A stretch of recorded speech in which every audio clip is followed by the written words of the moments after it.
प्यारे बच्चों, मैं रामचंद्र प्रजापति, सहायक अध्यापक पंडित दीनदयाल इंटरमीडिएट कॉलेज महाराजगंज।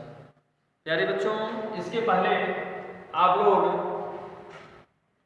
पढ़े थे बीज की संरचना के बारे में।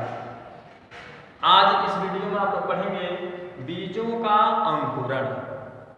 प्यारे बच्चों, वह प्रक्रिया जिसमें बीज से एक छोटा पौधा या पौध उत्पन्न होता है, तो इस प्रक्रिया को हम अंकुरण कहते हैं। जब एक बीज से एक नन्हा पौधा या पौध तैयार हो जाता है, उत्पन्न हो जाता है, तो इस प्रकार की प्रक्रिया को हम बीजों का अंकुरण कहते हैं। प्यारे बच्चों, एक पौधा जो है बहुत सारे बीजों को उत्पन्न करता है, लेकिन उसके सारे बीज एक नए पौधे के रूप में उत्पन्न नहीं हो पाते हैं। उसमें से कुछ पौधे हवा के द्वारा उड़ा लिए जाते हैं, नष्ट हो जाते हैं। कुछ पौधे भारी बारिश के कारण, बाढ़ के कारण नष्ट हो जाते हैं।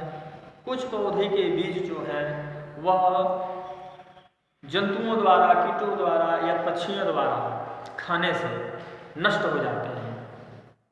किसान जो है तमाम बीजों को एक साथ बोता है खेत में, लेकिन उसमें से सभी बीज एक नए पौधे के रूप में उत्पन्न नहीं होते हैं।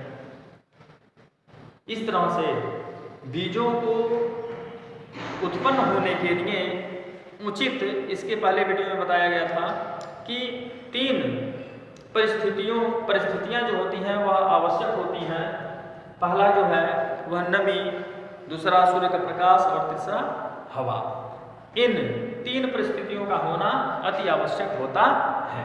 प्यारे बच्चों, जब यह 3 परिस्थितियां मिलती हैं तो ऐसी स्थिति में बीजों का अंकुरण होता है। जैसे सबसे पहले चित्र में आप देख रहे हैं कि सबसे पहले जो है यह मूलांकुर निकलता है।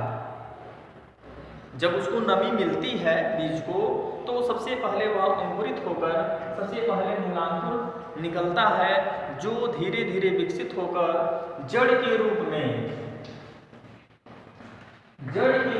विकसित होता है।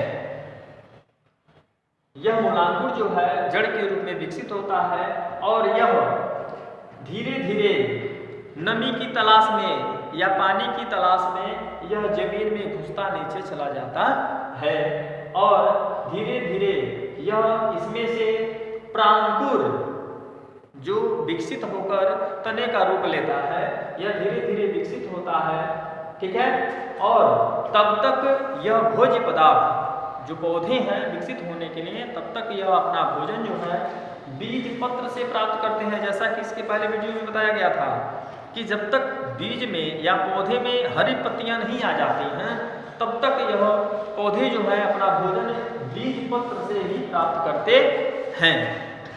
प्यारे बच्चों, एक चीज बता दें, जैसे अरहर है, मसूर है, मटर है, यह इसमें जो है 2 बीज पत्र पाए जाते हैं।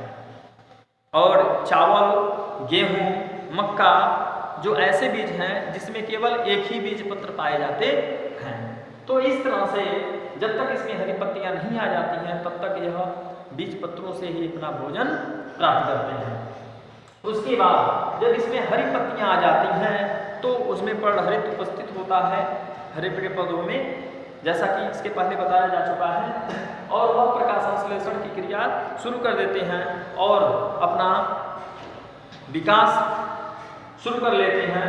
इस तरह से यह एक पौधे के रूप में या पेड़ के रूप में तैयार हो जाता है। प्यारे बच्चों, आज का वीडियो बस इतना ही। इससे संबंधित जो भी है वो होमवर्क हम दे देंगे। तब तक के लिए धन्यवाद।